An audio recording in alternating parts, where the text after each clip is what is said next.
Hello there. Today I'm going to give you a little tip, some tips on how to take orders for cakes. It's one of the questions I get asked over and over again, just when people come into the house or to your shop.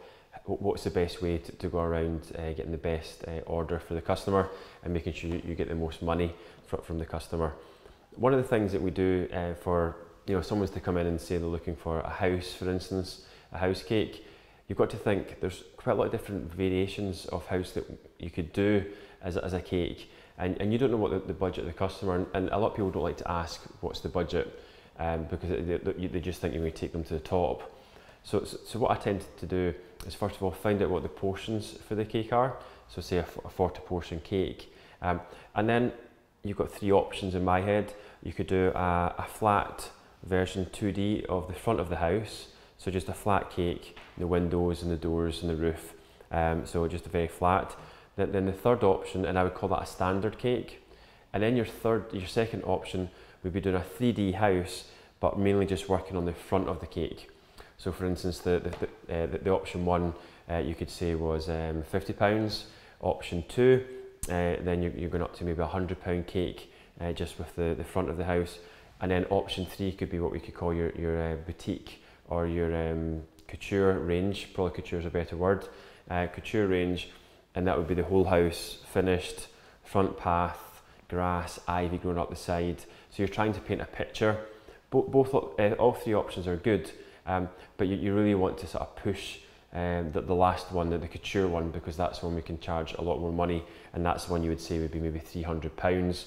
But when the customer's going away, they're thinking, wow, it's got the wow factor, it's going to have a little drive, it's going to have windowsills. So you're giving them all three options. At least then that's given the customer the thought, well, should I go for the, I've got plenty of money, let's just go for the top one, or all three sound good, but probably the middle range is going to be, and that's probably the one that most people tend to go for over the last 10 years that I've been doing cakes, is they tend to stick to the middle ground one. They think, well, I don't want the lower price and I don't want the high price, so I'm going to go for the middle one. So that's a really good sort of technique. Moving on from that, when we have wedding appointments and customers come in and they're looking for a wedding cake, again, it's very, very hard to judge customers when they come through the door. And the one thing I always tell staff when they're taking an order for a wedding cake is don't judge a book by its cover. So if they come in and they look a little bit scruffy, you think they've not got much money, you'll be surprised at the amount of people who come in and I've taken an order for the cake and I'm completely shocked, and they'll work out how much money they've just spent. So always the exact same thing, you're thinking three prices. And when you're doing the wedding appointment, you're looking for key points within the wedding appointment that you know you're going to hit the target. So you're going to have a customer who wants a very contemporary cake, very minimalist, with a little bit of bling, maybe some little flowers, and then you're going to have the customer who comes in and just wants a huge cake regardless of what it looks like. They just want somebody to walk in the door and they're gobsmacked by the size of the cake. And then you've got someone who wants something a little bit plain, no glitter, more of a sort of classic design cake.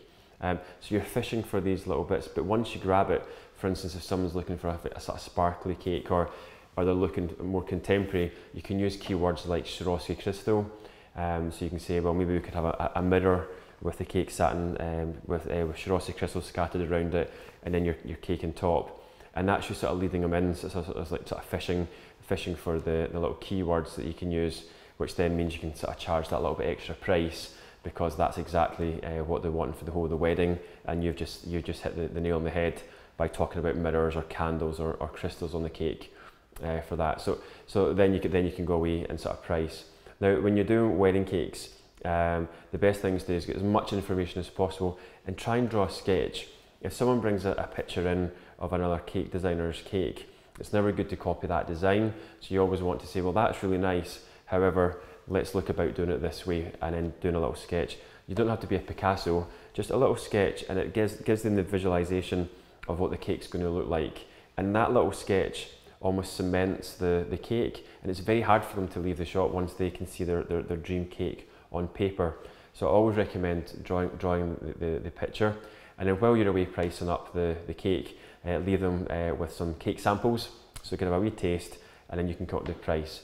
But always do the three prices again. So plain 3-tier cake with some details, a little crystal, and then you've got the added crystals, Then the third one, the sort of couture cake, would be the mirror, candles, Swarovski crystals, just the whole glamour to it. So always trying to give 3 options, and you're going to get the best price from that.